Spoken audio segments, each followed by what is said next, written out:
What's going on, everybody, and welcome back to Comic Breakdown. In this video, we are jumping into the brand new Superman issue number 1. The story written by Joshua Williamson. The art and cover artist is Jamal Campbell. This is also the beginning of Dawn of DC, the year-long initiative giving us brand new titles across DC Comics. If you're trying to keep up with this initiative, I do have a playlist that is going to be set up that is going to have everything covered under the Dawn of DC. All the new titles in one place for you to go and check out. So make sure you guys have subscribed to the channel, make sure that you like this video, and with that being said, let's dive into this breakdown.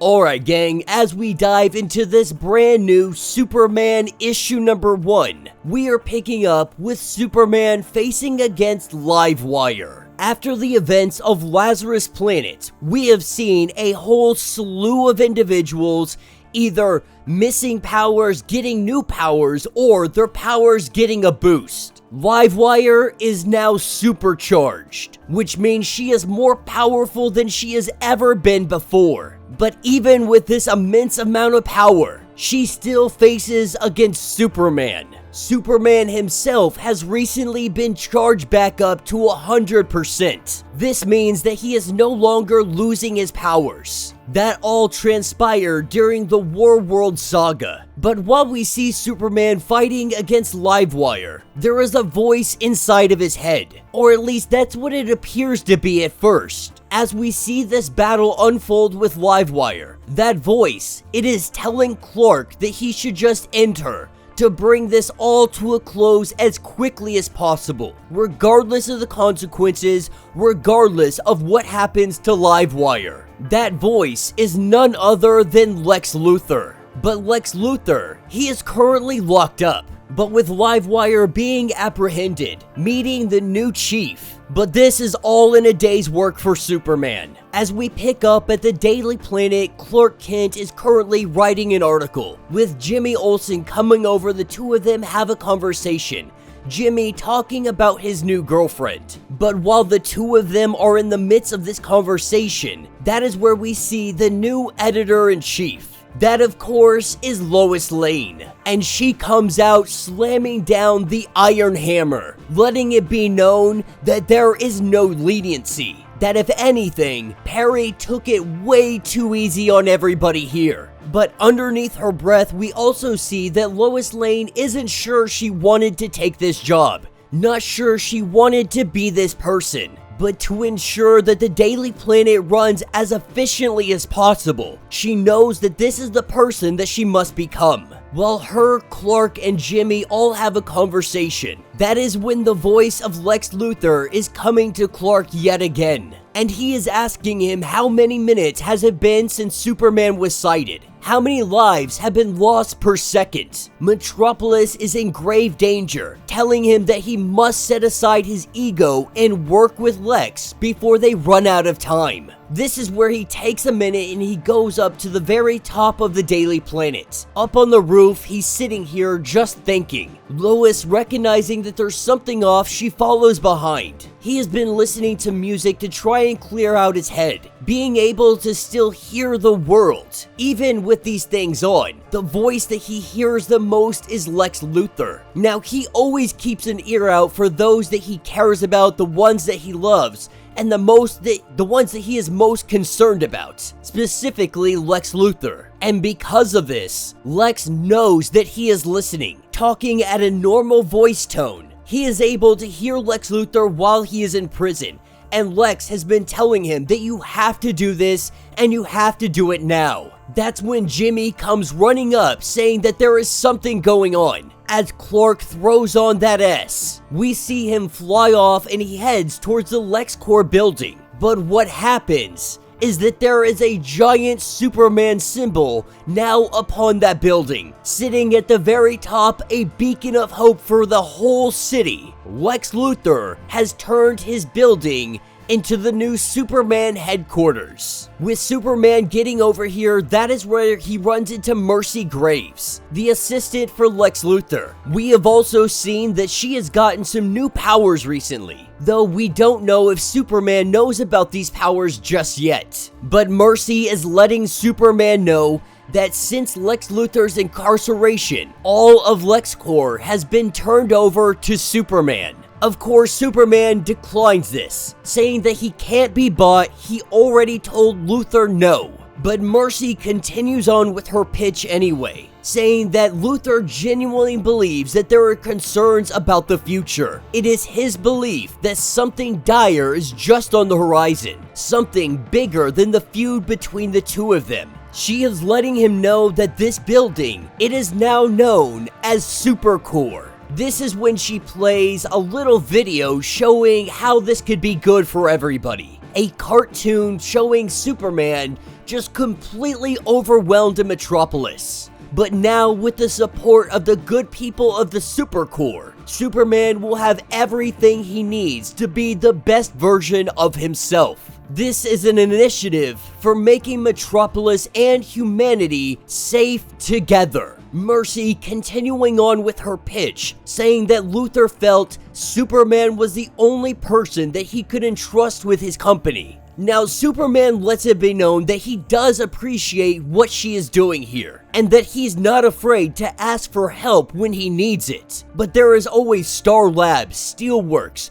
all of these other individuals that he would love to turn to first. That there truly is no need for this Supercorp. This is where she introduces him to the new team, some of the brightest minds in the world, and now they all work for Superman. That's where Superman lets it be known that if these are the brightest minds in the world, then he gives the company to them as a gift. But there is a clause in the contract. If Superman tries to turn control over to the company, to anybody else, the contracts all shut down. Nearly half the people in Metropolis work for the man in one form or another. That means that they would all be out of a job. And while they could technically raise the money, this is where she introduces LL01, a hologram of Lex Luthor, kinda taking a page out of Jor-El's book. Superman sees this and he is livid. This is where he takes off. He goes to have a conversation with Lex Luthor, but as he makes his way over there, that is where he runs into a crisis. That is where he runs into Parasite. And again, he hears the voice of Lex Luthor, Superman trying to figure out how Parasite was able to break out of Star Labs. Lex telling Superman that you cannot let Parasite touch you, or he will absorb your power and only get stronger. But if Superman follows Lex's instructions to the T, then they will be able to handle this and move on to the next problem. Superman putting Lex's thoughts to the back of his mind and focusing on Parasite, knocking him into some nearby woods. This is where we see that Parasite has also gotten an upgrade. Parasite breaking into dozens and dozens of little forms of himself. All of them saying that they are hungry and they all just jump onto Superman. As this is happening, we have Lex Luthor saying that you should have taken me up on my offer. That he tried to warn him. That him and Superman are not on opposite sides of this game. But right now, they are on the same team. The other players are just beginning to reveal themselves. Because the truth is, Superman isn't dealing with his enemies. Superman is dealing with Lex Luthor's enemies. And as this issue comes to an end, we see the possibility of some old faces beginning to pop up. And the real fight, like Lex Luthor said, is just on the horizon. And that will be the end of this issue.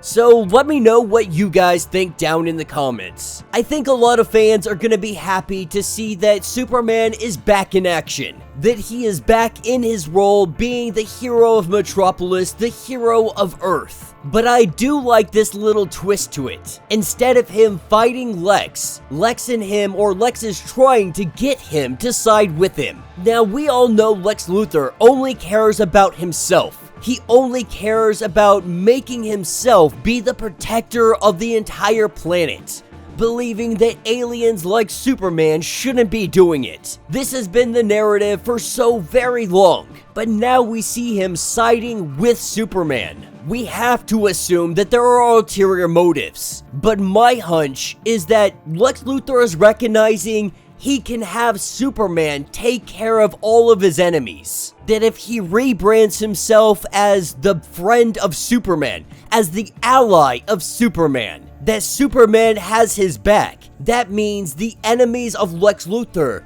they're gonna focus on Superman first. They're gonna take out the heavy hitter, and then they're gonna focus on Lex. And so while Lex is pretending like this is for the betterment of everybody, the truth is it's probably only for the betterment of himself, for his own protection. In a sense, he's kind of manipulated Superman into a position where Superman has to be the bodyguard for Lex Luthor. It's actually pretty freaking ingenious. You guys know that I'm a fan of Joshua Williamson. I absolutely loved his run on The Flash.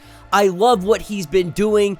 You know, there are definitely moments that I haven't enjoyed his writing, but overall, I think he's a pretty fantastic writer that can usually hit the nail on the head 8 times out of 10. So when it comes to his Superman story, I'm definitely giving it the opportunity. It is off to a great start. Issue number 1, so far, I can't really find anything to fault with it. So let's see where this is gonna go. I'm very excited for the future of Superman and to see where Joshua Williamson is truly going to take us. But let me know your thoughts, let me know your theories. If you would like to get completely caught up on everything going on with Superman prior to this issue number 1, be sure to check out the link in my description as well as the top of this video. It'll get you completely caught up on everything that has been going on with Action Comics. If you would like to support the channel, you can always do so by joining the channel membership. Much like Patreon, having 5 different tiers, from $1 to $50, from loyalty badges to getting free comics every single month. Not only does this help you out tremendously, but you are getting tons of perks in the process. If you are unable to do that, do me a favor, subscribe to the channel, like this video, hit that notification bell, and with that being said, until the next breakdown.